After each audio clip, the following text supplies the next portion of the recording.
Bonjour, ici Amy Denoncourt pour vos nouvelles du matin. En date d'aujourd'hui, le Québec rapporte 308 cas de COVID-19 et 4 décès. Le premier ministre, M. François Legault, ne compte pas lever l'état d'urgence sanitaire avant que la majorité de la population ait reçu 2 doses d'un des vaccins disponibles.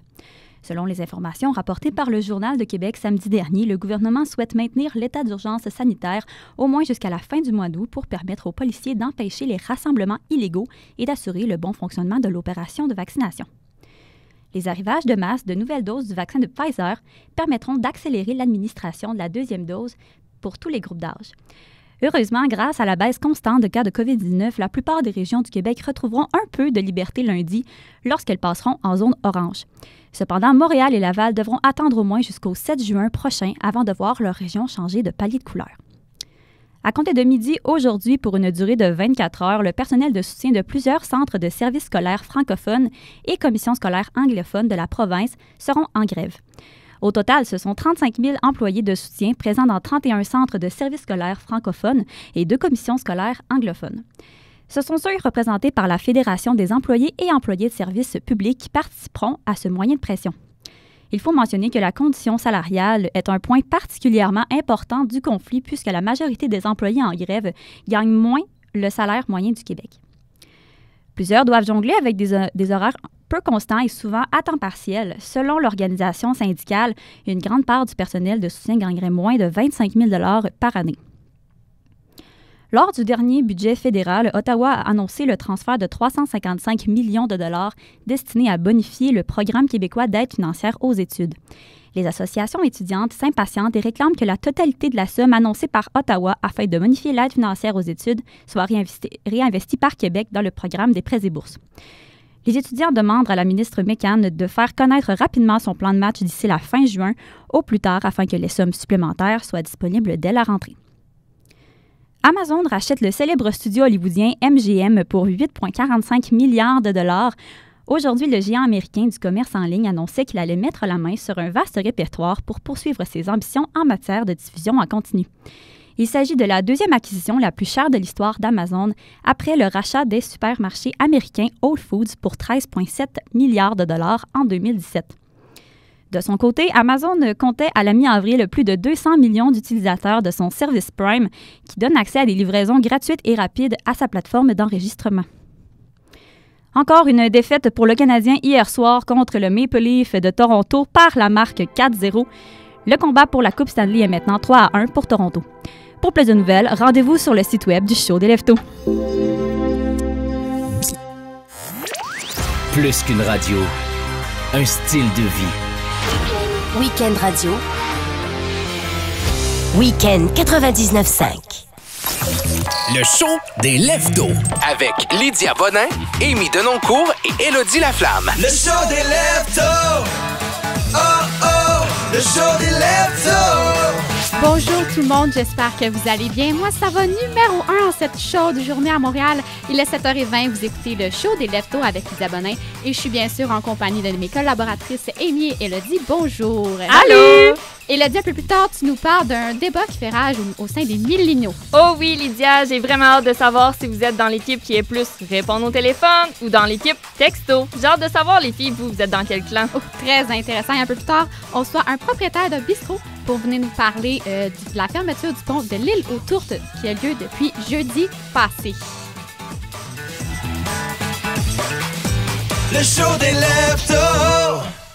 Les filles, je sais pas si vous savez, mais ce soir, c'est une éclipse lunaire et ça, en astrologie, ça veut dire que aujourd'hui, nos émotions vont être dans le tapis. Et justement, c'est tellement drôle que t'en parles parce que j'ai texté mon copain hier soir puis j'étais vraiment fâchée. Toi, fâchée? Ben ouais, imaginez-vous donc que j'y ai reproché qu'il faisait pas assez à souper. Ouais. OK, dans quel sens? Ben, écoute, moi, je suis là, à tous les soirs, il arrive à travailler, son souper est à la table. Puis là, moi, la seconde que j'arrive un peu plus tard, il me fait pas souper. Fait que j'étais vraiment fâchée. Mais en tout cas, une chance qui est beau, hein, parce que... Finalement, une chance que je suis célibataire, hein? C'est ça, même chance de mon côté. Puis les filles, vous savez que j'adore l'astrologie. Puis j'ai noté que les béliers, taureaux, gémeaux et cancers pourraient voir les effets de la pleine lune côté amoureux. Oh mon Dieu, je suis Gémeaux, ça veut dire que je vais avoir quelque chose qui va se passer au niveau amoureux. Là. Même chose pour moi, on se le souhaite, ma chum. Peut-être qu'on va sortir ensemble, mais il a dit... pense pas. Oh mon Dieu, Dieu. Bon, ben, Amy, aujourd'hui, comme je disais, c'est une chaude journée à Montréal. Hey, oui, Lydia, c'est un 28 degrés ressenti 33 qui fait présentement à l'extérieur à Montréal. Mais attention à tous, hein, sortez vos chandelles parce qu'un gros orage est à nos portes puis ça se peut que vous perdiez l'électricité. Et au niveau de la circulation, comment ça se passe? Dans l'ensemble, c'est assez bien. Là. Si vous avez à passer sur l'autoroute 15 en direction de l'autoroute 40, vous risquez d'être pris dans un embouteillage, par exemple. Il y a un peu de construction à ce niveau-là. Oh, faire attention, toujours être prudent sur les routes. Et les filles, on est-tu pas bien chez nos parents, hein? Les repas sont faits, le lavage est fait, pas de ménage ou peu, presque pas de loyer ou pas du tout.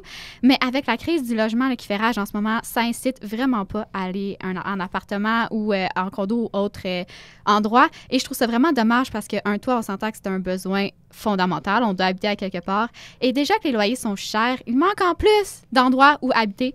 Et je pense surtout aux parents, moi, qui ont de la difficulté à peut-être arriver à la fin du mois ou encore des jeunes qui sont partis chez leurs parents qui doivent maintenant revenir, que les parents, ils avaient peut-être pas nécessairement anticipé ça. Puis là, ça fait une charge financière de plus. Je trouve que ça doit être vraiment difficile en ce moment. Exactement. Puis pour faire du pouce, je crois honnêtement que les jeunes vont de plus en plus partir tard de chez leurs parents. Je suis moi-même revenue chez ma mère dû à la pandémie. Il y a plein d'avantages. J'aurais jamais pu passer en fait d'autant beaux moments avec ma famille en revenant chez ma mère si j'avais pas décidé de revenir. Je pense que la crise du logement ne va pas se régler prochainement, donc il faut s'adapter autant qu'on soit enfant ou parent. Mais oui, vraiment. Mais moi, je pense surtout aux gens qui peuvent peut-être pas se permettre financièrement. C'est vrai. C'est plus difficile. Et les filles, avez-vous déjà entendu parler de rénoviction? Je m'en souviens pas. Ça vraiment, vraiment pas d'allure. J'en reviens pas que ça c'est quelque chose qui se fait. C'est que des propriétaires vont évincer illégalement des locataires pour des rénovations. Mais ça, c'est illégal. On n'a pas le droit de faire ça. Alors, il y a des gens qui peuvent se retrouver à la rue ou sinon, tu sais... Devoir se trouver un autre logement. Donc, en plus de manquer de logement, il y en a qui se font mettre dehors. C'est ça que tu es en train de dire. Exactement. Et là, ensuite de ça, les gens doivent se trouver un appartement ou, tu sais, les propriétaires, par la suite, vont augmenter le loyer après avoir fait les rénovations. On s'entend. Ils ne font pas des rénovations pour rien quand même. Mais là, le loyer est encore plus cher que ce l'est déjà parce qu'on s'entend des appartements pas chers qui ont de l'allure. Ici, c'est difficile à trouver, là. Non, puis comme tu dis, Lydia, là, on peut pas... c'est pas légitime des propriétaires pour faire ça parce qu'en vertu de l'article 1959 du Code civil du Québec, il y a 3 circonstances qui permettent au propriétaire d'évincer son locataire lorsqu'il s'agit, par exemple, lorsqu'il ne s'agit pas, d'une reprise de logement.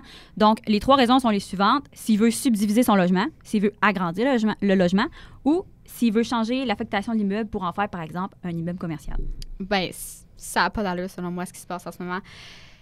Je pense beaucoup aux parents dans cette situation-là. Par exemple, les parents de famille qui ont des enfants qui doivent changer d'appartement ou qui doivent se battre contre les propriétaires parce qu'on s'entend, on ne sort pas du bois rapidement. Hein? Non. Donc, un autre problème de plus pour les parents maintenant, c'est les camps de vacances qui ont besoin d'aide parce que la majorité des camps de vacances qui sont prêts à ouvrir leurs portes pour cet été, mais ils auront besoin d'être aidés pour y parvenir. Alors, actuellement, 62% des camps de vacances sont prêts à accueillir les campeurs, mais ils fonctionnent à perte et d'après une étude menée auprès des gestionnaires des camps avec les hébergements, il manque d'argent. C'est tellement triste. Honnêtement, je ne sais pas si vous savez, les filles, mais moi, quand j'étais jeune, mes parents m'amenaient au Lac-en-Cœur. Oh. C'est un camp de vacances, justement. Donc, j'allais là 1 à 2 semaines par été environ. Ça donnait un petit congé aux parents. On va se le dire, c'est important pour eux aussi d'avoir congé. Donc, j'allais là, puis je trouve ça tellement triste de savoir justement qu'il manque des fonds. Puis le gouvernement devrait vraiment les aider parce que c'est important pour les enfants. C'est là que j'ai appris à faire du canot, du kayak, à partir des feux, à me débrouiller en forêt. Je veux dire, c'est super important pour un enfant. Là. Puis non seulement justement, on parlait des parents, bien, eux, ils travaillent aussi. Si les camps de vacances ne peuvent pas ouvrir, qu'est-ce qu'ils vont faire avec leurs enfants s'ils travaillent? Il faut qu'ils se trouvent une gardienne, il faut qu'ils aillent en camp de jour, il faut qu'ils trouvent d'autres alternatives. Puis on s'entend, c'est très, très, très difficile pour les parents aussi. Puis les enfants, comme tu dis, Élodie, ça leur enlève une certaine expérience, on s'entend, parce que comme tu as l'air d'en parler, tu as vraiment aimé ton expérience. Là. Vraiment, tu sais, je suis devenue débrouillarde grâce à ça. Puis ça m'a donné confiance aussi de partir, de pas toujours être derrière maman puis papa en les tenant par la main. Là. Non, c'est ça. Puis sachez, les filles, qu'avec l'aide du gouvernement, mettons, là, c'est 75% des camps de vacances qui pourraient reprendre leurs activités cet été. Les camps de jour québécois ont eux aussi demandé une aide financière, d'ailleurs, au gouvernement Legault d'un montant de 4 millions de dollars. C'est pas rien. 4 millions. Puis ils sont encore en attente, ces pauvres camps de jour-là. S'il vous plaît, le gouvernement, aidez nos camps de vacances pour qu'on puisse aider nos parents et récompenser un peu nos enfants parce que c'était une très, très belle expérience. Après la pause, c'est le combat de l'équipe appel téléphonique versus équipe texto avec Élodie. Le nouveau son de Montréal. Week-end Radio. 99.5. Bois-tu encore du flirt? Du kombucha, puis pas n'importe lequel, là. La compagnie Flirt fait toutes ses boissons avec des vrais fruits. C'est faible en sucre, puis ma chum, c'est même bon pour la digestion. Ben là, tu me donnes le goût. Essayez les tout nouveaux kombucha à saveur d'orange et fraise ou encore à la limonade aux fraises et limes. Les boissons Flirt, c'est fait à partir de fruits frais invendus dans les épiceries pour contrer le gaspillage alimentaire. Flirt, l'art de la deuxième chance. Cette émission vous est présentée par l'École de radio et télévision Promédia. L'École Promédia vous propose un cours intensif et simultané en radio, télévision et nouveaux médias. Une formation pratique dans nos studios, accompagnée de professionnels expérimentés et passionnés des médias. Depuis 40 ans, nous formons les animateurs et journalistes de partout au pays. Promédia, École de radio, télévision, médias. Le show des leftos! Ah, le pont de l'île aux Tourtes a beaucoup fait jaser dernièrement à cause de sa fermeture subite jeudi dernier. Et on est en ce moment avec un propriétaire du bistrot Astro sur l'île de Montréal, Simon Bélan. Bonjour. Bonjour. Bon, qu'est-ce que ça vous a causé comme problème, vous, puisque vous deviez vous déplacer sur l'île de Montréal? Ben, c'est ça. Moi, tous les jours, je prends le pont de l'île aux Tourtes pour me rendre à mon restaurant. Puis, avec la fermeture du pont, c'est tout simplement impossible pour moi de me rendre au travail puis de pouvoir travailler des heures décentes. Ça a simplement aucun sens. Ça a tout chamboulé au niveau logistique. Dans notre famille, ma blonde qui est travailleuse essentielle à l'hôpital, elle est infirmière, elle aussi, elle prend le pont à tous les jours. Ça a un peu complètement changé notre logistique. C'est certain, j'en comprends. C'est catastrophique pour nous. J'en comprends que vous êtes un peu frustré de ça, là. Ben oui, surtout du fait que, de ce que j'ai compris, c'est une erreur humaine, donc c'est quelque chose qui aurait pu être évité. Je veux dire, avec la COVID, ça fait 1 an qu'on est dans l'incertitude, qu'on sait pas qu'est-ce qui va arriver, qu'on contrôle rien, donc si seulement on pouvait contrôler les choses qu'on est capable de prévenir, on n'avait pas besoin de ça, de cette fermeture de pont-là, puis le fait que ce soit prévisible, c'est encore plus frustrant. Mais surtout que ça fait des années que c'est un pont qu'on sait qui va moins bien. Comment vous sentez par rapport à ça, que ça aurait pu être évité comme situation? Ben, je trouve ça frustrant. Je trouve ça frustrant parce que je comprends que je suis pas tout seul, puis je suis choyé d'avoir cette tribune-là aujourd'hui, mais je veux dire, le gouvernement nous demande de s'adapter, on se fait demander de se réinventer. Tu sais, je suis restaurateur, j'ai dû me réinventer pendant la pandémie. Je déteste ce mot-là, mais c'est ça quand même. Puis là, on nous met devant le fait accompli que va falloir que notre vie soit différente. Là, c'est sûr que ça va rouvrir à la fin du mois de juin, mais tu sais, c'est pas. Je trouve que le gouvernement, il fait pas ce qu'il aurait dû faire, puis au lieu d'être empathique par rapport à nous, on nous sort la même salade que d'habitude. Comment pensez-vous que le gouvernement aurait dû agir? Ben, il aurait dû faire une meilleure planification. Je veux dire, on le sait, ça fait des années que le pont a des problèmes. On aurait dû voir venir le coup, je veux dire, avec l'impact. Il a fallu fermer les écoles à cause de ça. Je veux dire, c'est un impact quand même majeur. Les écoles, justement, qui ont fermé, est-ce que ça vous a impacté, vous, avec vos enfants? Ben oui, c'est certain, ça a pas été facile avec nos enfants qui ont l'école à la maison. Donc moi, je suis resté à la maison pour faire l'école avec eux parce que c'est impossible pour moi de me rendre au travail. Mais c'est pas tout le monde qui a ce luxe-là. Puis je trouve ça plate pour les enfants qui ont dû s'habituer, se déshabituer, leur quotidien a été chamboulé depuis 1 an. Mon plus vieux qui va rentrer au secondaire l'année prochaine, ben lui, je suis pas sûr qu'il est prêt. Donc ça crée encore beaucoup d'incertitudes. Puis c'est ça que je trouve dommage. Donc ce que je comprends, c'est que vous avez dû manquer une journée de travail pour rester avec vos enfants à cause que le pont était fermé. Exactement, puis je suis clairement pas le seul. Et est-ce que vous avez des solutions par rapport à ça? Est-ce que vous voulez que le gouvernement vous aide d'une certaine façon? Je vois pas qu'est-ce qu'il pourrait faire. Je veux dire, moi, ce qu'il faut que je fasse, c'est que je me rende à mon travail. Il faut que je me rende au restaurant. On est une petite équipe de 4. J'ai réduit au minimum mes effectifs pour être capable de fonctionner pendant la pandémie. Si je suis pas capable de me rendre au travail, c'est 25% de mes effectifs qui est pas là. C'est quand même majeur. Oui, évidemment, on comprend très bien votre situation. Merci beaucoup, M. Simon Bélan, propriétaire du bistrot Astro qui est sur l'île de Montréal.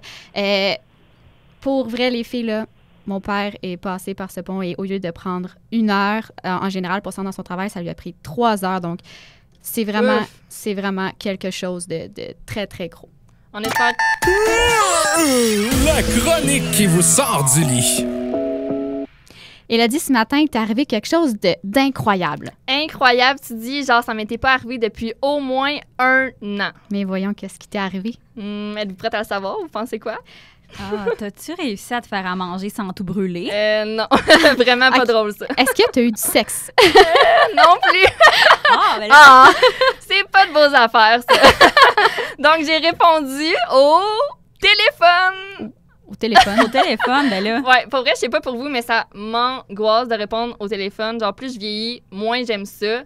J'avais lu ça dernièrement aussi, qu'à ce qui paraît, les milléniaux, on répond de moins en moins au téléphone, malgré le fait qu'on est toujours sur nos Oui, celles, c'est ça. on va se le dire. Surtout, ce qui est drôle, c'est que je fais de la radio, j'adore parler, mais pourtant, j'adore pas parler à voix haute. Mais bon, je déteste parler au téléphone, et là, j'ai répondu au téléphone. Ben, félicitations, Élodie. Merci! Puis pour vrai, c'est tellement pas juste avec des numéros inconnus, c'est aussi avec mes meilleurs amis. On dirait que le fait de pas savoir combien de temps ça va prendre, de quoi ils veulent me parler en avance, ça m'énerve. Vraiment, là, ça m'énerve. J'aime pas plus texter, mais au moins, avec les messages vocaux, c'est mon meilleur moyen maintenant pour communiquer. OK, mais ça te crée une certaine anxiété, là. Vraiment, là. Fait que essayez pas de m'appeler, les filles. Les chances que je réponde sont de 0. Oh mon Dieu, ben moi, j'adore parler au téléphone, contrairement à toi, là. Je trouve que c'est tellement plus productif quand on appelle quelqu'un. Tu as une question, tu l'appelles, il te répond, bam, c'est terminé. Mais des fois, il y en a qui commencent la discussion puis tu sais pas comment la terminer. Ah, ça, j'avoue, c'est un petit peu moi, par exemple. C'est comme malaisant. Ben moi, je suis dans le même camp que Lydia. Pour vrai, là, j'aime beaucoup parler au téléphone parce que, je trouve que c'est plus rapide et efficace parce que, d'attendre après un texto, c'est-tu plate, on va se dire les vraies affaires. Vraiment. Puis des fois, Mais... ça prend 5 heures de oui. temps. Hey, là, j'ai besoin de ma réponse c'est maintenant. ça. Il te laisse sur vue. Puis là, ben, il te répond pas pendant 5 heures, c'est ça. Mais j'ai une anecdote pour vous autres, les filles, parce que moi, vu que j'adore parler au téléphone, en fait, j'appelle tout le temps mon copain. En fait, j'appelle tout le temps mon copain juste pour lui demander qu'est-ce qu'il fait. Mais tu sais, pas parce que je suis une copine contrôlante ou peu importe, là, juste parce que ça me tente de savoir qu'est-ce qu'il fait. Oh mon Dieu. Tout le temps. Non, ça, c'est genre la petite blonde fatigante, là. Ben oui! Amy, je te confirme qu'on pourra jamais sortir ensemble. Oh, ben là. Oh my God. Donc, on part un sondage ce matin. Pourquoi pas? Êtes-vous plus team, l'équipe, en fait, texto, ou l'équipe qui aime mieux répondre au téléphone? Donc, textez-nous au 4567. On a hâte d'entendre vos réponses. Et faites attention à l'équipe que vous choisissez parce que ça se peut que je le prenne mal. En tout cas, il y a beaucoup de personnes qui se sont appelées lundi à Shannon parce que des centaines de fêteurs ont fait fi des règles sanitaires, ont profité de la journée des Patriotes pour se rassembler sur la plage de Shannon. Tellement que les 2 stationnements étaient bondés, les voitures étaient stationnées dans la rue et même dans des entrées des résidents. Moi, ça m'amène un questionnement. Les rassemblements cet été, est-ce que c'est oui ou c'est non? Pour moi, c'est non. Honnêtement, pour de vrai, peu importe qu'est-ce qui va arriver cet été, je trouve que c'est encore trop limite. Ça n'a aucun bon sens, là, ce qui s'est passé sur les plages, on va se le dire. C'est sûr. Moi, je suis d'accord, mais à un certain point, parce que oui, il y a une certaine limite. Pas comme ce qui s'est passé, mais ça fait tellement longtemps qu'on est enfermés chez nous, à tourner en rond, faire du télétravail. Les seules personnes qu'on voit, c'est notre famille, puis ils nous tapent ses nerfs des fois. Ouais. Je suis d'accord, surtout pour nous qui vivons encore chez nos parents, mais il y a moyen, je pense, de se rassembler dans un parc, faire des feux à 2 mètres de distance au lieu d'aller sur une plage à je sais plus combien de personnes qui étaient présentes. Mais oui, mais en même temps, ça fait tellement longtemps qu'on n'a vu pas d'autres personnes que notre famille. Puis on parle beaucoup de santé mentale depuis la pandémie. Moi, personnellement, ça m'a vraiment beaucoup affecté de voir personne, de pas pouvoir voir mes amis. Il y a des amis que ça fait 1 an et demi que j'ai même pas vu. 1 an et demi que j'ai pas vu mes amis. Mon Dieu. Je les aime, mes parents, mais Colin que... Mais moi aussi, mes filles, à part vous autres, là, j'ai pas vu autre personne. Mais sachez que dans, en fait, la prochaine date importante là, du plan de déconfinement, pour ceux qui souhaitent faire des rassemblements, mais légaux, la prochaine date importante du plan de déconfinement, oui, c'est après le 11 juin, bien sûr, pour la réouverture des bars.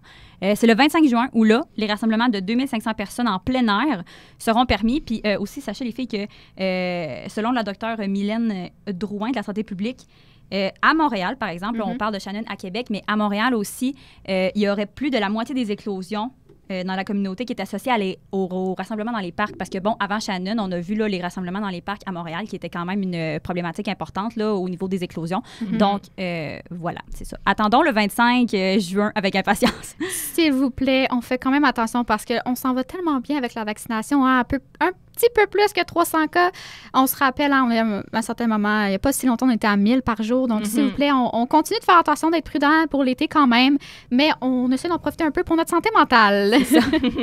Et bonne nouvelle, ici à Montréal, Vélo-Québec a annoncé le retour du festival Go Vélo Montréal avec la remise à l'agenda cet été du Tour de l'île de Montréal, du Tour la nuit et du défi métropolitain. Wow! Pour vrai, après tous les événements qui ont été annulés dans la dernière année et demie, peut-être, là, la premier événement, je dirais, qui est de retour, très, très, très heureuse de ça. Tant mieux, honnêtement. Je pense que ça va faire du bien aux gens, justement, de participer aussi à des activités de groupe, même si on s'entend qu'on est seul sur un vélo. Oui, c'est ça. Mais quand même, de voir d'autres gens à l'extérieur, puis ça veut juste dire qu'on s'en va vers la bonne direction. Là, non, c'est ça. Ouais. Mais tu dis vélo tout seul, mais il y a les vélos en tandem qui existent, là. C'est vrai? Non, mais vous riez, mais j'ai une amie enceinte qui sait acheter un vélo tandem avec son chum pour être capable de suivre sans avoir à pédaler nécessairement comme lui qui est enceinte. Ouais. Donc, c'est lui qui va tout faire la job. Oui, elle va juste profiter du beau soleil derrière. Elle va quand même accoucher de son enfant, donc ça serait la moindre des choses qui pédale pour elle. Après avoir porté 9 mois un enfant dans son ventre, je pense qu'elle peut se permettre de ne pas pédaler. Je suis très d'accord. J'ai hâte d'être enceinte. Oui, c'est ça. On va tomber enceinte. Mais non, mais honnêtement, c'est vraiment positif. Les rassemblements sportifs, tant mieux aussi. Il y en a de plus en plus. Vous savez que je suis une grande sportive. J'ai juste tellement hâte d'aller refaire du volleyball sur la plage avec mes amis. Ça me manque énormément. Oui, puis parlant pour le Tour du vélo, le premier des 3 événements cyclistes sera tenu, donc c'est le défi métropolitain. Le 31 juillet, il propose aux cyclistes d'y aller avec leur rythme et de pédaler un parcours qui est non chronométré de 50 à 130 km. Moi, personnellement, je ferais celui non chronométré parce que je suis vraiment pas bonne au vélo. Ben, on pourrait le faire. On pourrait s'inscrire. On irait pout-pout en montant, là. Oui, on le fait tranquillement. Je pense que c'est une très, très bonne idée. L'organisation du festival Go Vélo Montréal dit que pour assurer la fluidité de la circulation cycliste et la distanciation adéquate tout au long des parcours, il n'y aura pas de site de départ et d'arrivée unique. Donc, il va y avoir plusieurs départs, ce qui est une très, très, très bonne chose. Et lors de leur inscription, les participants ils devront choisir un lieu de départ parmi 8 points d'accès qui vont être répartis sur le parcours et une heure de départ aussi parmi les plages horaires proposées, donc ce qui diminue vraiment de beaucoup la concentration des gens. C'est vraiment une bonne idée, honnêtement, d'avoir différents points de départ aussi simples que ça. Tu sais, des fois, c'est dans la simplicité. C'est une bonne idée. Ils se sont adaptés à la situation. Puis, je vous en reparle, les filles, pour l'inscription. Je suis sérieuse. Oui, et Elodie, je m'attends à te voir. Toi aussi. Oui, puis vous savez, les filles, que en fait, ce festival-là, cet événement-là, a été fondé en 1967. Puis, sachez que son expertise, en fait, est reconnue dans la communauté cycliste internationale. Fait que pour ceux que ça intéresse peut-être d'avoir plus de détails concernant cet événement-là, pour même peut-être s'inscrire, vous pouvez vous rendre au www.velo.qc.ca. Parfait, les amateurs de vélo, on vous y attend. Et hier, Olivier Dion a beaucoup fait jaser de lui pour faire la promotion de son nouvel album. Et mon Dieu. OK, ça a commencé sur sa page Instagram. Donc, ce qui s'est passé, c'est qu'une fille a fait une story, une vidéo sur le compte Instagram d'Olivier Dion en disant qu'elle avait trouvé un téléphone par terre et que ça adonnait que c'était celui d'Olivier Dion. Et là, elle a commencé à faire plein de stories, répondre aux questions. Elle a même fait un live sur la page Instagram. Mais là, pendant ce temps-là, on ne savait pas qu'est-ce qui se passait. On pensait que Olivier Dion était vraiment en train de se faire prendre son Instagram. C'était fou, là. Vraiment. Moi, j'écoutais le live en direct sur Instagram. Puis je voyais vraiment la fille qui disait « Allô, allô, j'ai trouvé le cellulaire, j'en profite, peut-être que ça va me mener quelque part. » Parce qu'on s'entend qu'il y a énormément d'abonnés sur Instagram, Olivier Dion. Il est tellement beau, hein, si on va se le dire. Oh, oui, c'est sûr qu'on peut pas se le cacher. Puis elle était là, puis il y a même des influenceurs qui sont allés lui écrire, sont embarqués dans le direct Instagram avec elle pour lui dire « Débarque honnêtement, parce qu'on veut pas qu'Instagram bloque la plateforme d'Olivier Dion. Okay. Parce que c'est plate de devoir recommencer un compte Instagram de 0 à je sais pas combien d'abonnés qui est rendu. Puis tout ça pour Lydia, veux-tu dire le punch? Ben au final, c'était pour dévoiler le nouvel album d'Olivier Dion. À la fin, on a vu une petite vidéo qui disait ça. Donc Olivier était comme non, allez pas... allez pas, c'est ça, dire à Instagram de bloquer mon compte. Mais c'est fou. Moi, je serais curieuse de savoir, est-ce que les gens... Toutes les gens, beaucoup de gens hier sur la plateforme ont suivi ça, mais est-ce que les gens sont vraiment allés écouter la chanson d'Olivier? Oh. Honnêtement, moi, je pense que j'ai vu ça, je me suis dit, waouh, c'est tellement une bonne idée pour promouvoir son album. Ça fait jaser, ça fait parler les gens. Mais au final, la chanson, on l'a pas écouté. Ça a un peu passé dans le beurre, je pense, avec justement tout autour, ce qui s'est passé, qu'au final, on a plus porté attention à ce qui s'est passé, le compte Instagram qui a été pris par la fille, que la chanson en tant que telle. Que le but final, oui. Exactement. Mais c'était quand même une bonne idée de marketing, je pense, de faire du bruit autour de ça. Même Narcity puis plein de médias ont fait des articles là-dessus. Mais oui, moi, je me demande vraiment où est-ce que ça sort, ces idées-là, parce que je trouve que c'est tellement éclaté. Mais qui aurait pensé à ça? Je trouve que c'était une super bonne idée. Moi, j'aurais jamais été En tout cas, coup marketing, ça a fonctionné, ça, c'est certain, parce qu'on en parle jusqu'à la radio. Donc, ça a fonctionné, c'est certain. Hey, les filles, j'ai une nouvelle qui vient de sortir, justement. Par rapport au vaccin, on est beaucoup là-dedans. Il y a toutes les groupes d'âge qui sont maintenant autorisés à se faire vacciner. Yeah. Mais là, imaginez-vous donc que on est en train de penser peut-être à une pilule anti-vaccin. Une pilule? On serait ailleurs complètement. Il y aurait encore les vaccins, mais il y aurait une pilule qui serait en vente dans les pharmacies.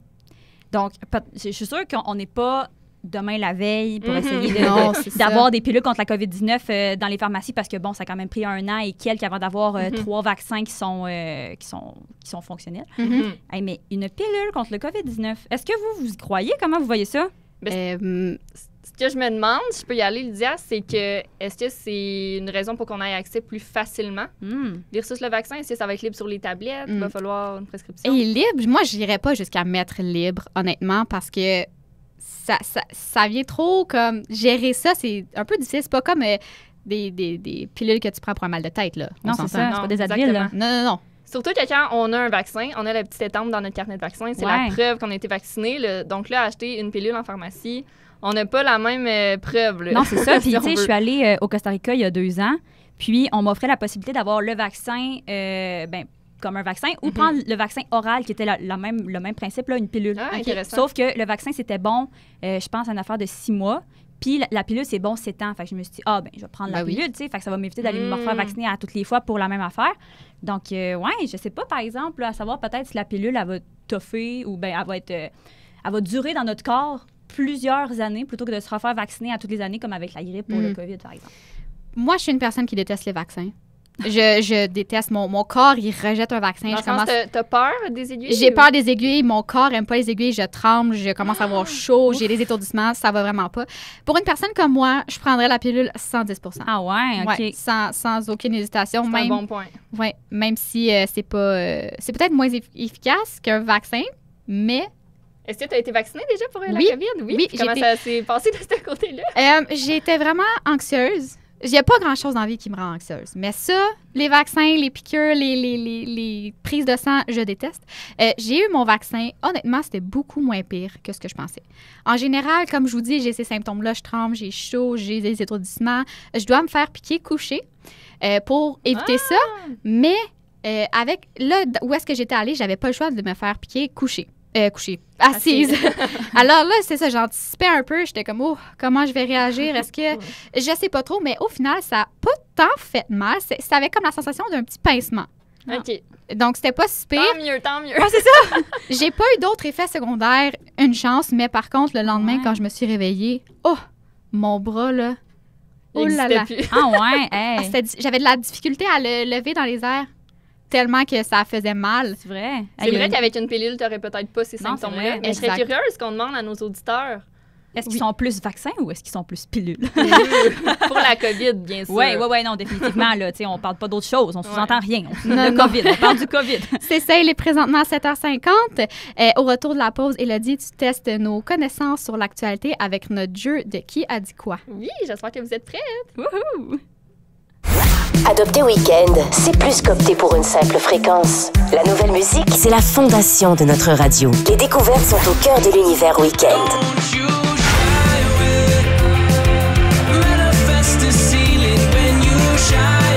Hi, this is Tyler from 21 Pilots. You're listening to Weekend Radio. Nous épluchons les palmarès, les nouvelles tendances, les buzz et les meilleurs artistes du moment. Nous sommes Weekend Radio 99.5.